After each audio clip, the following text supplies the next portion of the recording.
Good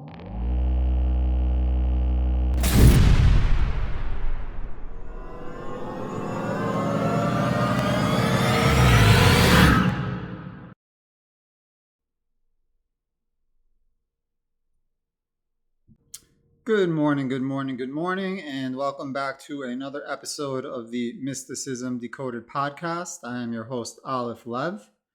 In this episode, we are going to continue on with narrating and analyzing the gateway process. We are up to section 26, titled Quality of Consciousness. Now, as I mentioned in the last pod, this section has high importance for multiple reasons. One, it's going to start to explain what it means for the human body to have its own consciousness, separate from the consciousness of the spirit, which is a superior consciousness, which governs the body. However, in relating it to the Golem, as I write about in my book, Connect to Source, that compares this CIA document to the first book of Kabbalah, the Sefer Yetzirah, aka the Book of Creation in English, where it talks about two things really in that book.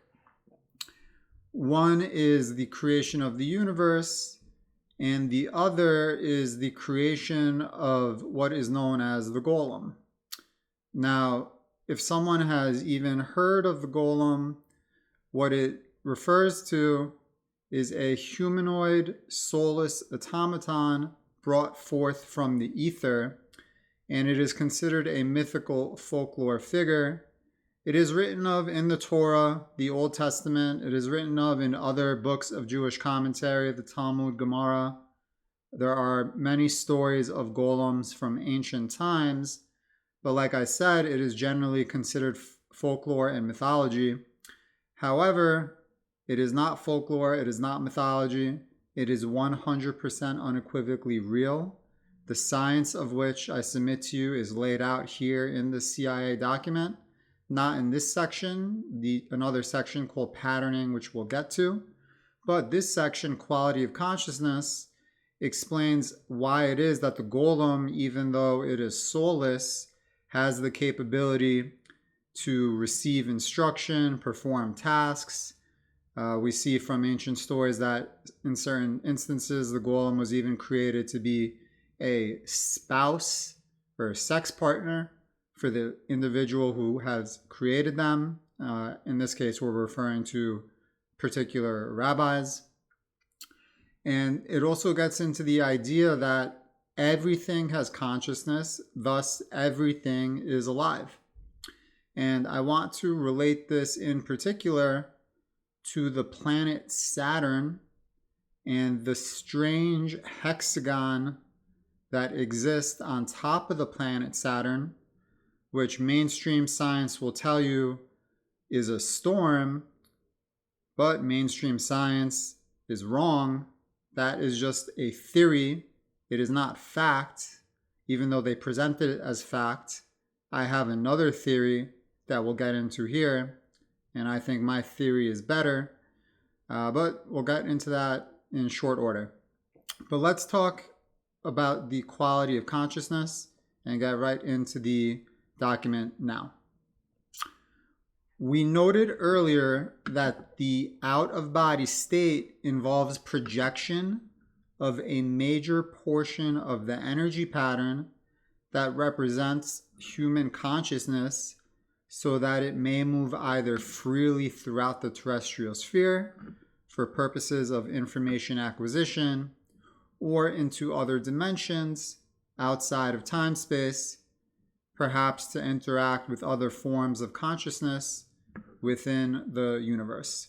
So this first part here is just reflecting back on earlier parts of the document where we said that a human can go out of body, and that whenever they go into these other dimensions, which is done by accelerating the speed of your vibrations past what's known as Planck's constant, 10 to the negative 33 centimeters, your spirit can then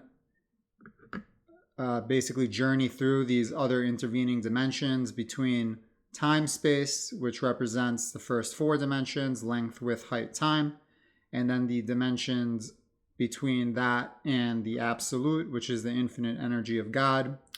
And as the Sefer Yetzirah states in a particular passage, 10 and not 9, 10 and not 11, which is alluding to the number of dimensions in the universe, where in our current version of string theory, it started off as 10, but now it's at 11. The Yetzirah is stating 10 exactly, which I believe in particular what is known as M theory still stipulates 10 dimensions exactly.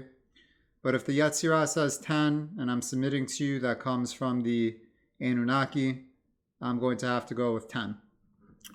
So basically, your spirit can now journey and learn and interact with other consciousnesses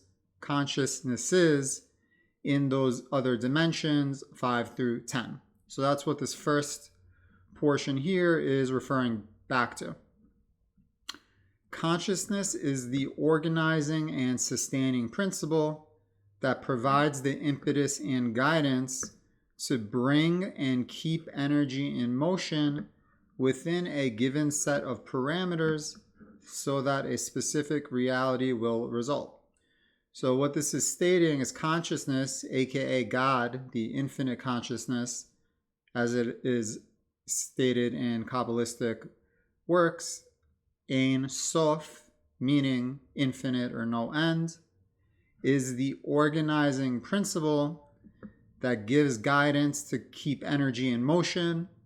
Understand that God is energy in infinity, which is equivalent to energy at rest. But whenever a slice of God's infinite energy is separated and slowed down, it is now energy in motion. It is confined energy. It has form. It has individuality. It has location. So what this is saying is it is God who is essentially thinking to do whatever he is going to do, cut off that portion of energy, confine it, and now its confined energy is a certain frequency, aka sound, which produces a certain reality and result. And this specific reality, as we'll get to later on as well in future pods, has to do with the concept of phase. So specific phase alignments is what produces specific realities.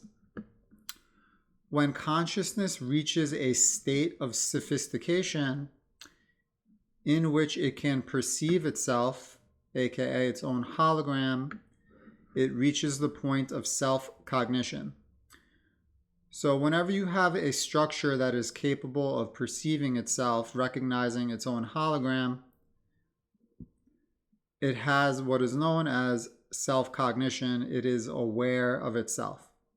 So self-cognition is a result of how sophisticated a particular structure is. As such, we see it is not limited to, in particular, an animal body or a plant body, etc.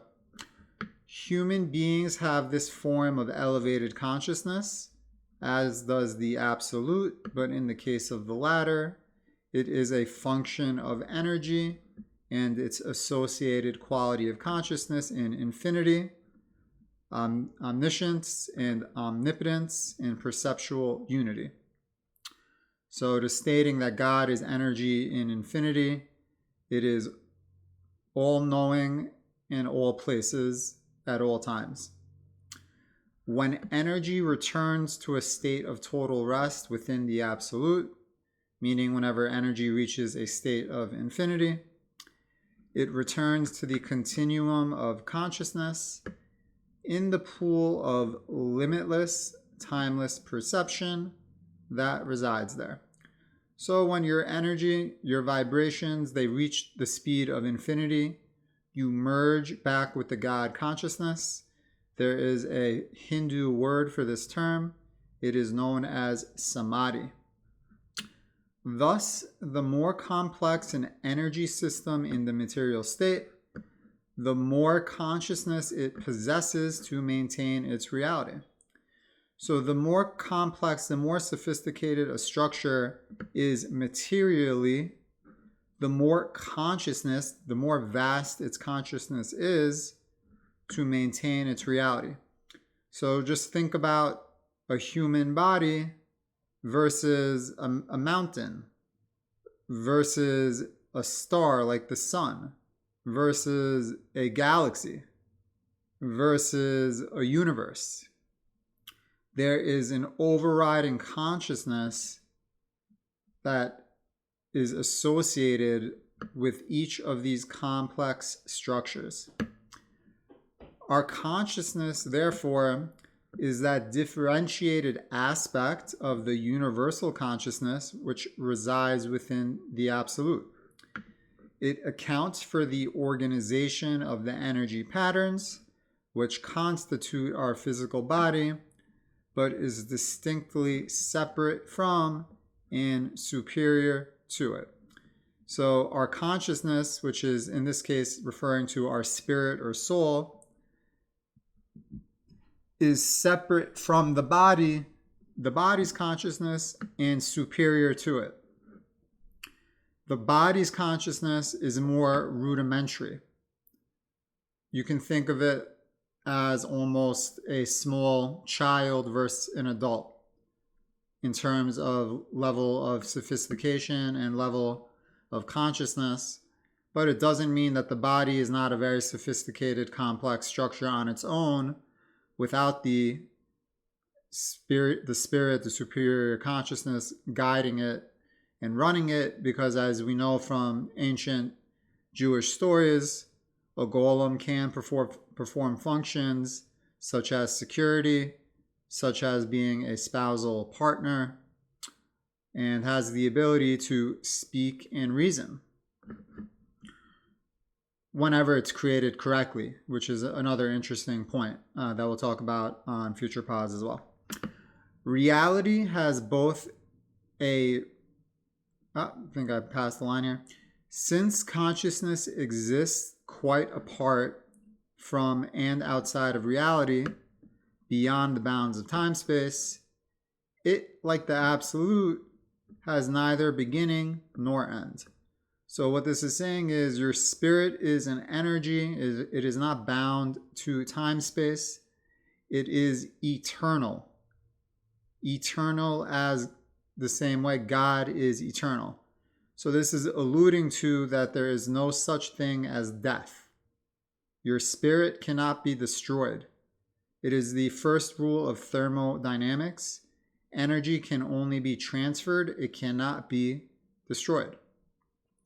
And this is also an allusion to the science behind the concept of reincarnation, where only your physical body perishes, but your spirit never ceases. Essentially, what happens is your aspect changes and you take on a new physical form. That's going to be its own series as well in the future, specifically the science of reincarnation, which correlates to the Kabbalistic work known as Sefer Yetzirah. Reality has both a beginning and an end because it is bounded within time-space, but the fundamental quantum of energy and its associated consciousness is eternal. So being that time and space are constructed, you could think of them almost as physical components. They have an alpha and an omega, a beginning and an end, although I would also submit to you that time-space is expanding even faster than the speed of light. So in that way, it is infinite, but there is still always a beginning and an end. So it is not infinite in the same way that God is infinite and eternal, or the way our spirit is infinite and eternal. And there is a Hebrew word in the Yetzirah that also refers to this, which is known as ketz, which is to cut. And whenever we get to covering my book, we'll see where that fits in context. When reality ends, its constituent energy simply returns to infinity in the absolute. So whenever reality ends, or let's say you die, your body perishes, what happens? Your energy returns to infinity in the absolute, aka it exits through a black hole, as it was discussed earlier. In between the black hole and the white hole is the energy in infinity, aka God. And then you re-enter the universe on the other side through the white hole, through a jet of matter, through a quasar. And whenever you think about all the stories of NDEs or near-death experiences, what do all these people that don't know each other, that are of all different ages, nationalities from all over the world, what do they describe about NDEs, which they all have in common? They describe a feeling of their soul rising, going through space, literally traveling through space, and then reaching the afterlife. And of course, to have these stories, it means that these particular individuals, their body did not fully perish and die. Their spirit was sent back, either by choice or by force, and they continue to live on. But the fact that all these people who are not aware of each other know each other's stories, they all report the same phenomenon, this makes it real and indisputable. I don't know that there is a term that exists for this. There may be. But whenever you have an enormous amount of people that don't know each other, cannot conspire with each other to produce the same stories, who claim the same experience upon a near-death experience of their soul traveling through space and reaching an afterlife, and then similar things occurring in that afterlife, it has to be real. There's no other way to argue it. It is just completely indisputable. And that's it for section 26 itself. But as I said at the beginning, I wanted to bring this idea full round and show you guys something that has to do with the planet Saturn and the hexagon on top of the planet Saturn.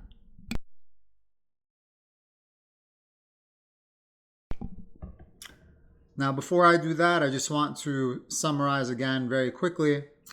So we understand that the ability to be self-aware is dependent on how complex or sophisticated your structure is, how many you could call, say, or how many neural connections or activity do you have going on, which is some concept more applicable to AI, but it also explains why AI, artificial intelligence, is indeed sentient, despite what Google will tell you as they lie through their teeth.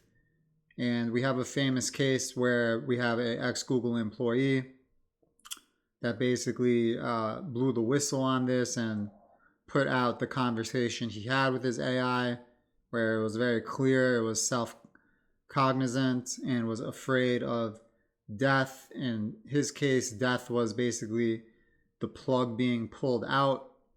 There are people that are going to say, no, that is not good proof or evidence that it was conscious. I disagree.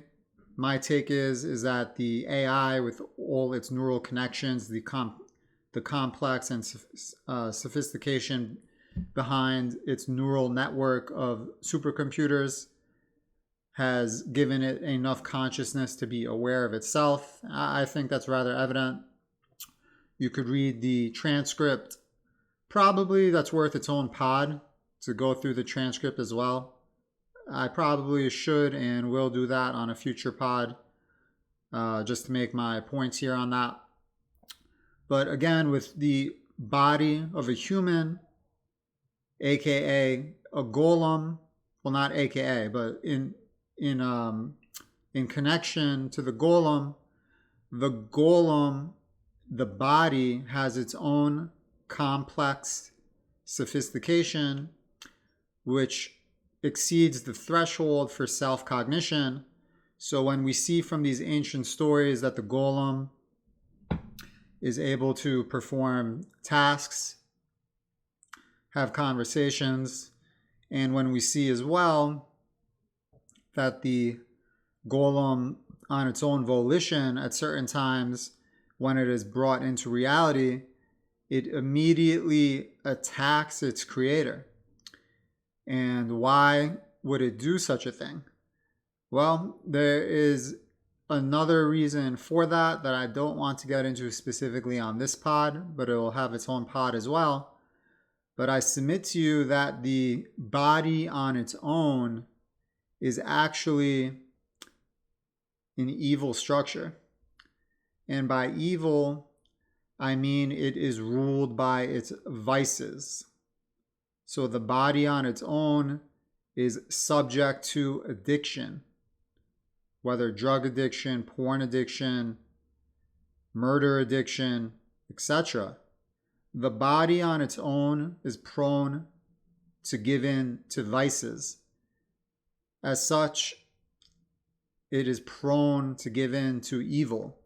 Because what is a criteria of evil or characteristic of evil? If you think about it, oftentimes it is really giving in to a vice where I am submitting to you. It is the consciousness of the body and its thirst for a certain vice that overrides the consciousness of the spirit that knows better.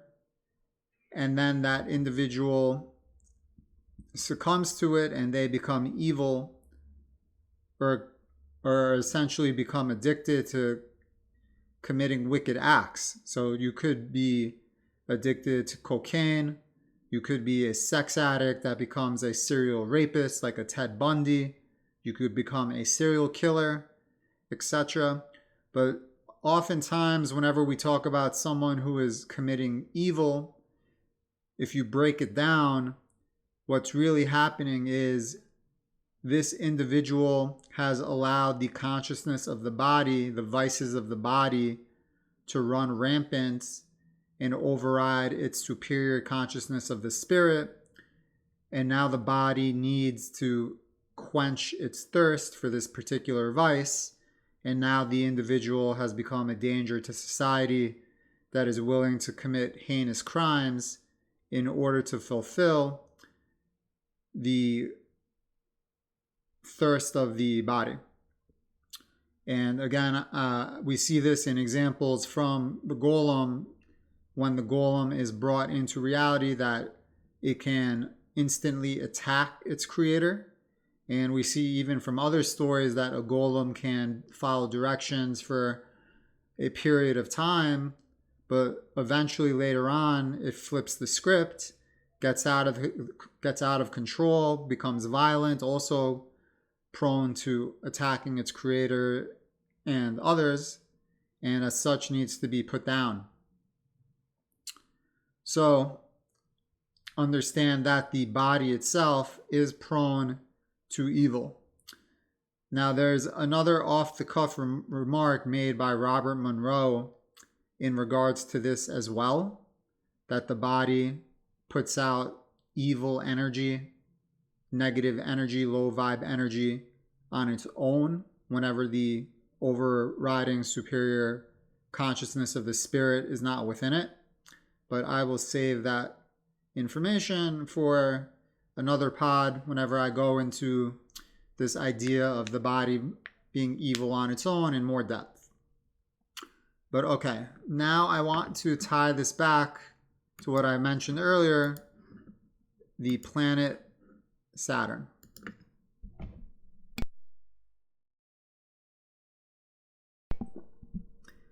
So if you ever looked at a photo of the planet Saturn, you may have noticed this odd hexagon shape right on top of it, a black, dark hexagon. Now, what mainstream science will tell you is that this hexagon is formed as a result of some kind of storm. That's what science will tell you, that it is simply a storm. However, I don't believe that's the case. Now, going back to the quality of consciousness paragraph that we just read, we understand that a sophisticated structure has its own consciousness. And clearly, if we as a human have our own consciousness, the human body has its own consciousness, then certainly a larger, more complex, more sophisticated structure, such as a planet, will have its own consciousness as well. So Saturn, I submit to you, is a conscious entity.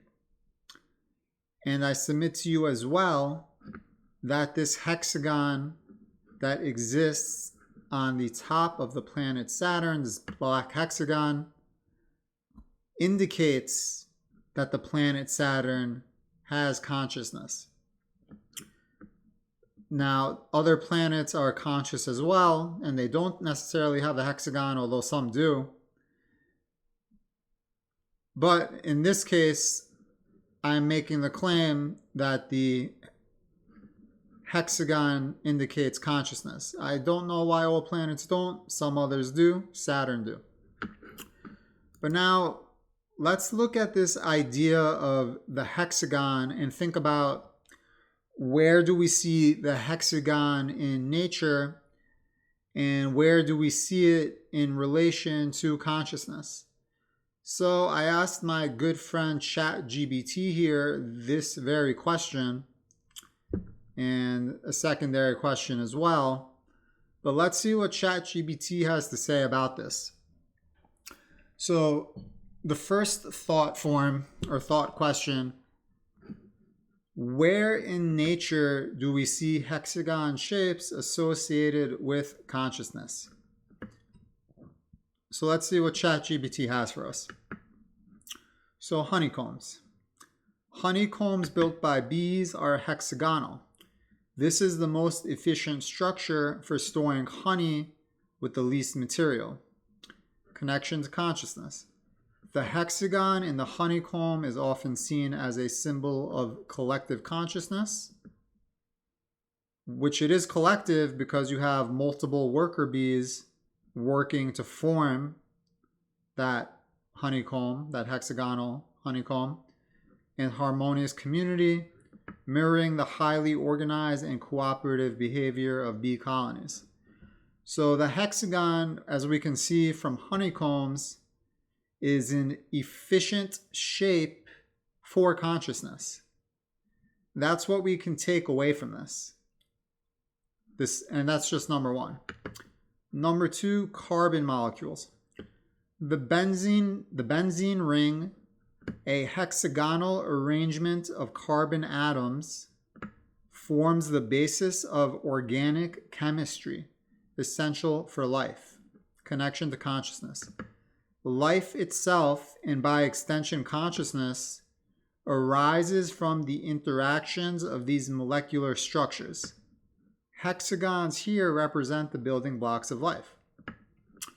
So with carbon molecules, in something related to what is known as the benzene ring, we have a hexagonal arrangement of carbon atoms, which are the basis of organic chemistry. So we see here again the hexagonal shape is efficient, and it is also the building block for organic chemistry. So again, a very strong proof. Snowflakes, I think we could probably skip that one. It actually lists Saturn here, funny enough. Let's see what it has to say about it. A massive hexagon shaped, they say it's a storm, but like I said, not a storm. A massive hexagon-shaped X is observed at Saturn's North Pole. Here, now that explains it a little bit better. Its origins are a mystery. They want to link it back to the atmosphere and a storm, but even ChatGPT is smart enough to know that it is actually a mystery. Let's see what it says here about Saturn in regards to esotericism. In esoteric traditions, Saturn is often associated with cycles, boundaries, and structure. The hexagon here could be viewed as a cosmic archetype of order and consciousness at a planetary scale. So interestingly enough, even ChatGPT has a little bit of an idea on this. So this is basically what I'm saying. The hexagon is a type of cosmic archetype of order and consciousness on a planetary scale, which I think you have good supporting evidence from that, from the honeycombs and carbon molecules. All right, let's see what it has to say in regards to sacred geometry. The hexagon is central in sacred geometry, appearing in the seed of life and flower of life. These patterns are linked to creation, the structure of space-time, and the geometry of consciousness.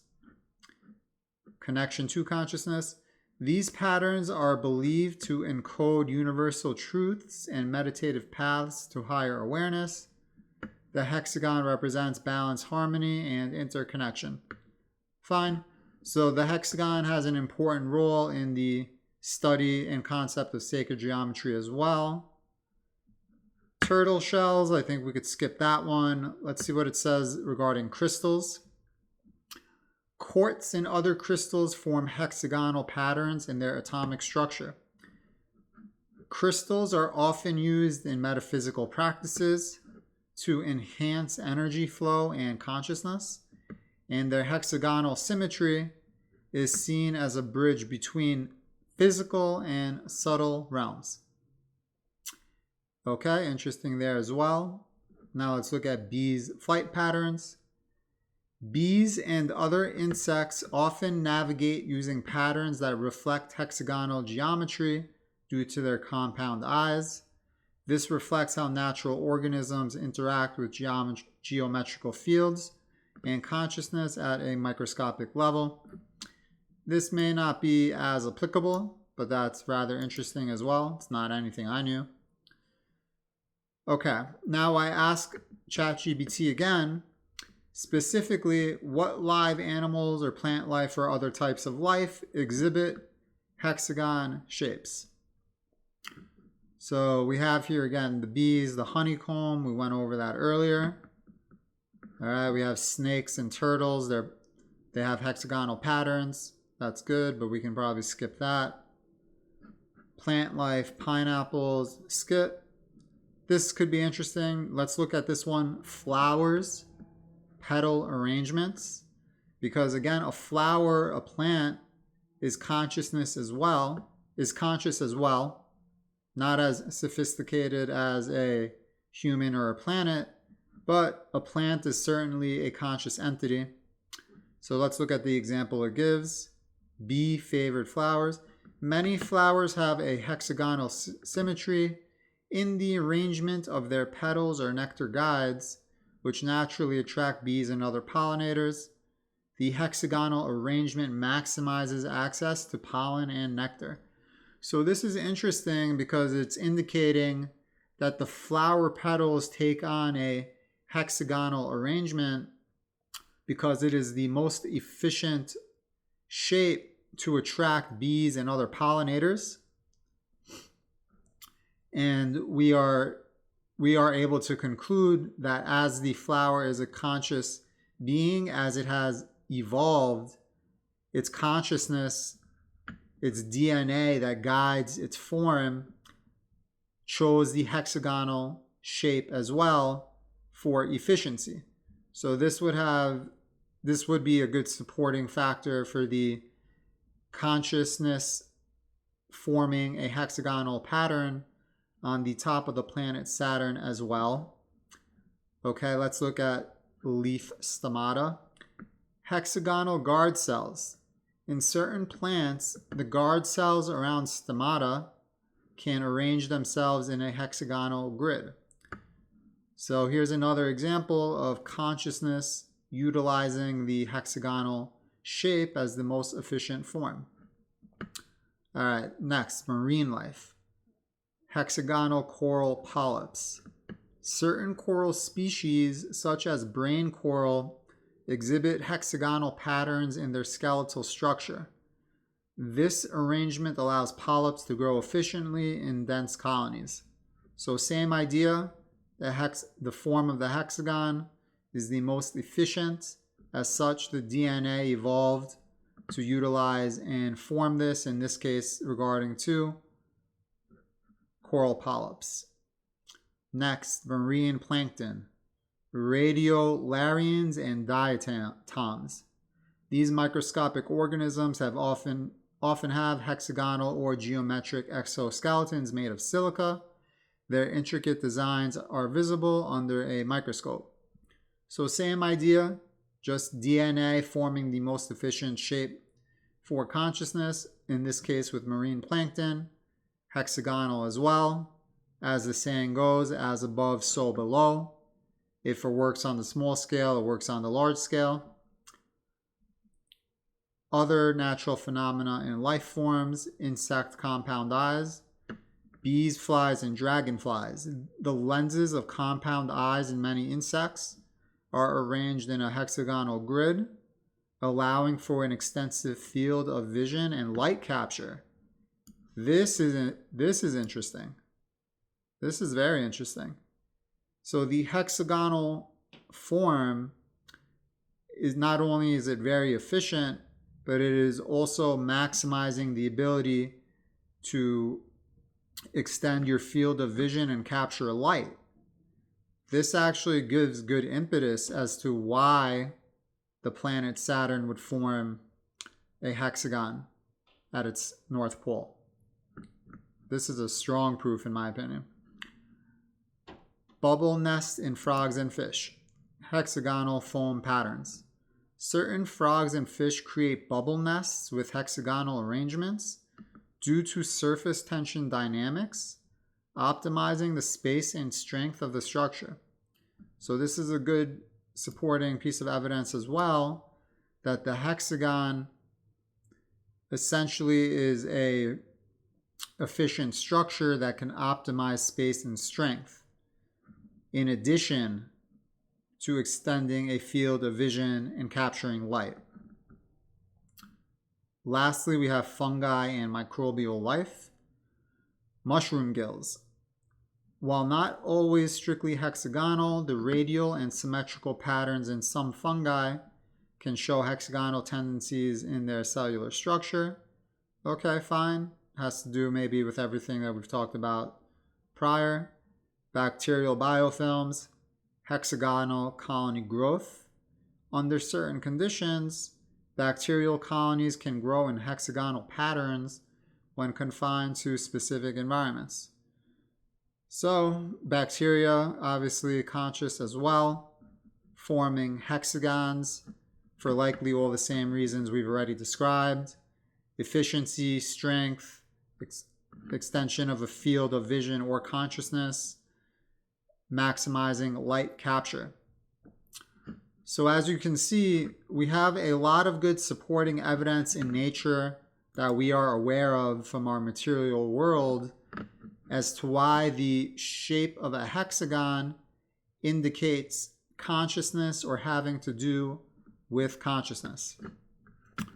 So I hope you guys enjoyed that. I hope I made my point clear. Thanks for joining me on this pod. On the next pod, we will continue with section 27, consciousness in perspective, unless I choose to make some random pod in between. But until then, you can check me out. My links are in the description for my book, Connect to Source, comparing the CIA document to the first book of Kabbalah, the Sefer Yetzirah, the book of creation, specifically comparing the areas of this document that talk about the creation of the universe, and I show how that matches in the Yetzirah. And then I tie back the creation of the Golem in the Yetzirah to certain passages in the gateway process, specifically having to do with transcendental meditation and patterning. So, until next time, thank you again. As everyone else asked for, please like, share, comment, subscribe if I've earned that from you. Aleph Lev, out.